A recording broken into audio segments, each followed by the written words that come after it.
है और विकास संबंधित ही कुछ काम ने काम सरपंच पद में नहीं कर सकते। समाज का विकास तो कह सकते हैं, समाज का विकास कह सकते हैं जी। जहाँ तक प्रयास होता है हम लोग अपने इसमें फील्ड में जीतने के बाद अपना प्रयास किए और लोगों को जहाँ तक मेरी कोशिश हुई या संभव हुआ हमने किया। और आज ऐसे व्यक्ति से आपको आज हम रूबरू करवा रहे हैं जो कि लगातार समाज सेवा से जुड़े हुए हैं, मोहम्मद मुर्तजा जी, जो कि इस बार कटिहार जिले के कदवा प्रखंड के सिरकोना पंचायत से इस बार सरपंच पद के लिए फिर से अपनी उम्मीदवारी पेश कर रहे हैं। कई मुद्दे हैं इनके पास, लगातार समाज सेवा से जुड़े हुए हैं, साथ ही समाज के प्रति 5 साल इन्होंने समाज को दिया। अब देखना यह है कि आखिर इनकी उपलब्धि क्या रही। तो मुर्तजा जी, स्वागत है हमारा खास कार्यक्रम पंचायती सियासत में। धन्यवाद। नमस्कार आपका भी। मुर्तजा जी, जिस पद के लिए आप चुनाव लड़ रहे हैं, आपके पहले भी से सरपंच पद पर रह चुके हैं, कैसा कार्यकाल रहा और लोगों के बीच आपका कैसा अनुभव रहा? मेरा कार्यकाल 5 साल का बहुत खुशहाल और संपूर्ण न्याय संबंधित ही रहा। मैं जहाँ तक प्रयास किया लोगों के बीच कोशिश में लगा रहा, लोगों के न्याय दिलाने में और लोगों की मेहनत और मशक्क़त को सफल बनाने का प्रयास करते रहा हर समय। जब जब सर चुनाव आता है, कई तरह के प्रत्याशी निकलकर सामने आते हैं, पर चुनाव जीतने के बाद वह शायद अपने घर में ही रह जाते हैं और खुद का विकास करते हैं। इसके बारे में क्या कहना है? जी, सरपंच पद में ऐसा कोई कुछ नहीं है जो अपने घर में रहे या कहीं उसका चुनाव सर क्यों लड़ते हैं ये बताइए। चुनाव लड़ने के लिए सामाजिक प्रोग्राम, ये सामाजिक काम के लिए ही लड़ा जाता है और विकास संबंधित ही कुछ काम ने काम सरपंच पद में नहीं कर सकते। समाज का विकास तो कह सकते हैं, समाज का विकास कह सकते हैं जी। जहाँ तक प्रयास होता है हम लोग अपने इसमें फील्ड में जीतने के बाद अपना प्रयास किए और लोगों को जहाँ तक मेरी कोशिश हुई या संभव हुआ हमने किया और 5 साल में जनता देखा और उसको परखा। 5 साल सर जो आपका कार्यकाल रहा, कैसा रहा और किस तरह से आपने अपने पंचायत के विवादों का निपटारा किया? ज़्यादातर मैंने अपने पंचायतों का विवादों को सुलझाने का प्रयास परपंचायती के माध्यम से कराया और छोटी मोटी जो विवाद मेरे अंडर की जो धाराएं हैं उस धारा के अंतर्गत जो आती है उसको मैंने अपने न्यायालय में जो मुकदमा आते हैं उसको, किस न्यायालय में? अपने कचहरी न्यायालय में, ग्राम कचहरी न्यायालय में उसको सुलझाने का मैं प्रयास करता हूं। और क्या है मामले सर थाने क्यों जाते हैं ये बताइए। मामले थाने जाने का 2-3 कारण है। या तो लोग उससे सरपंच पर भरोसा नहीं कर पाते हैं या फिर वहाँ पे जो थाने में जो केसेस जाते हैं वहाँ से थाना प्रभारी के माध्यम से हो या और कुछ जनप्रतिनिधि के माध्यम से हो, वहाँ पे केस बिचौलिया बोल सकते हैं, उसके मार्फत से केस चला जाता है।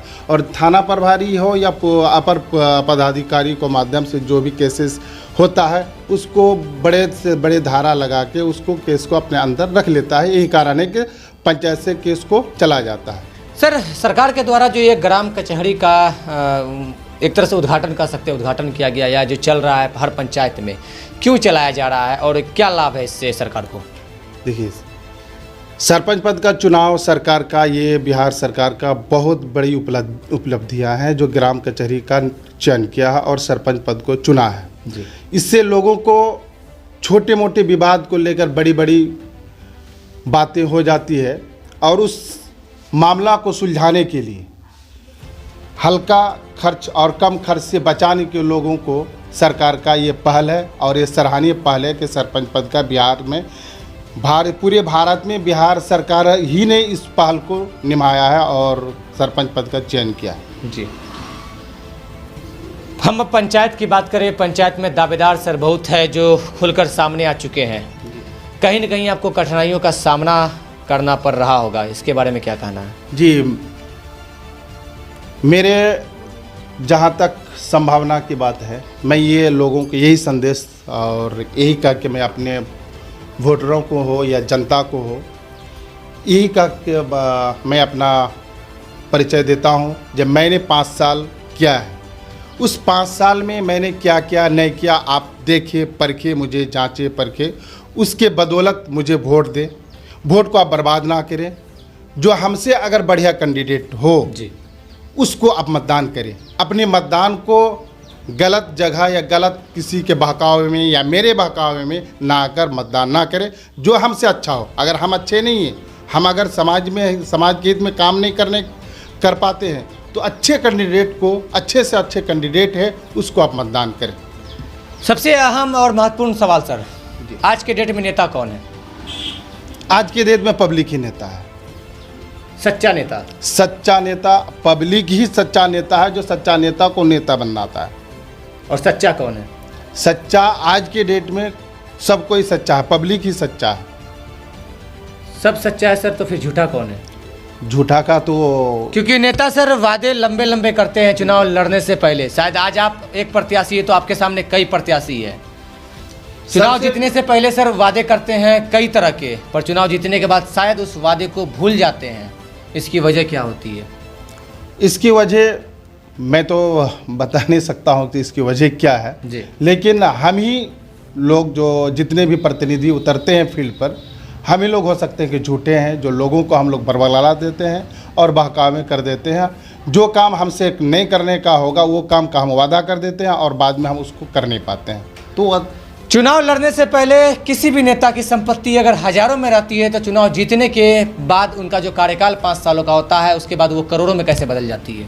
ये तो सरकार विभागीय चीज़ है, क्यों बदल जाती है तो इस पर सरकार को या विभाग लगभग सर हर नेता का देखा जाता है 80%। तो इस पर विभाग को इस पर जांच करनी चाहिए, क्यों बदल जाती है ये तो मैं नहीं बता सकता हूँ। एक महत्वपूर्ण सवाल, 5 साल आपने सरपंच पद पर रहा, आपका कार्यकाल भी अच्छा ही रहा, फिर भी सर आपका घर शायद जैसा था वैसा ही मैं देख रहा हूँ। इसकी वजह क्या है? जहाँ तक आप मेरी घर की बात कर रहे हैं, मैंने सरपंच पद से लड़ने से पहले 5 साल पूर्व में बना चुका था, सेम उसी तरह रहा और मैंने 5 साल में कोई भी गतिविधि नहीं कर पाया हूँ। नेता सर विकास के लिए लड़ते हैं, जनता का बाद में पहले अपना विकास करते हैं। आपका विकास क्यों नहीं हो पाया ये बताइए। मैं इसको नहीं बता पा रहा हूँ, जब मैं क्यों नहीं कर पाया इसका वजह मैं नहीं जान सकता हूँ। क्यों नहीं कर पाया, क्या मेरे अंदर क्या कमी रह गई या क्या कारण है, मैं नहीं बता सकता हूँ। सिकोरना पंचायत की जनता सर आपको सीधे देख रही है, क्या कहना है उनसे? मैं यही कहना चाहूँगा कि सिकोरना पंचायत जनता, आप लोगों से मेरी यही निवेदन और विनती है कि आप लोग अपना नेता खुद चुनें। संवैधानिक अधिकार है मतदान करने का, ये सबसे बड़ा अधिकार है कि हम जैसे 7 कैंडिडेट हो या 10 कैंडिडेट हो उसको मत देखिए। आप अच्छे कैंडिडेट को देखने का प्रयास कीजिए और लोगों को अपने बलबूते पर जिताने का प्रयास करें और अच्छे से अच्छे कैंडिडेट को चुनें ताकि आपके समाज हित में आगे चलकर आपको न्याय दिला सके और लोगों को आपकी रहबरी कर सके, ये मेरा कहना है। जी धन्यवाद। तो अभी आपने सुना मोहम्मद मुर्तजा जी को, जो कि सिरकोना पंचायत से इस बार अपना सरपंच पद के लिए फिर से एक बार दावेदारी पेश कर रहे हैं। लगातार जनसंपर्क अभियान से भी जुड़े हुए हैं, कई कार्यकर्ता इनके लिए आज जी तोड़ मेहनत भी कर रहे हैं। तो हमारे साथ बने रहे, तब तक के लिए धन्यवाद।